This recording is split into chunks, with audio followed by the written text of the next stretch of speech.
अस्सलाम वालेकुम दोस्तों, मुल्क भर से आपको लेटेस्ट अपडेट देते चलें कि जैसे कि आपको पता है पीटीआई के गुंडों ने पुलिस वालों पर तशद्दुद शुरू कर दिया। जिया नाज़रीन को बताते चलें कि पुलिस वालों ने पीटीआई के लॉन्ग मार्च को सिक्योरिटी देने के लिए जब पुलिस वाले आए तो पीटीआई के गुंडों ने पुलिस वालों को मारना शुरू कर दिया। जी नाज़रीन, आपके सामने तस्वीर भी शो कर रहे हैं, वीडियो नहीं दिखा सकते, यूट्यूब की पॉलिसी के खिलाफ है।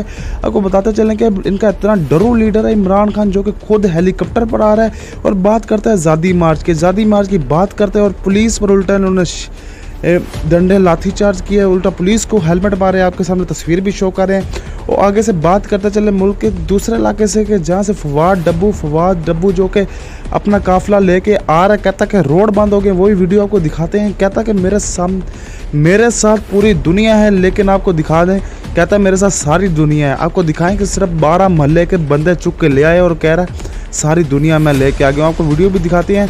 आपको बताते चले गुंडा तरीक को अल्लाह तबाह बर्बाद इनको करे, पीटीआई वालों को, इनके लीडर को भी तबाह करे, कल अदम किया जाए इनको। हुकूमत से अपील है इनको कल अदम किया जाए। मुल्क में इंतशार फैला है, बच्चों के पेपर ब्लॉक कर दिए, बच्चों के पेपर तैयारी की थी, बच्चों ने पेपर नहीं दिए, इनकी वजह से अल्लाह इनको तबाह करे, घरक करे। आपको कुछ वीडियोस दिखाते हैं, कुछ तस्वीर दिखाते हैं, इनके बारे में आप कमेंट में राय ज़रूर दें।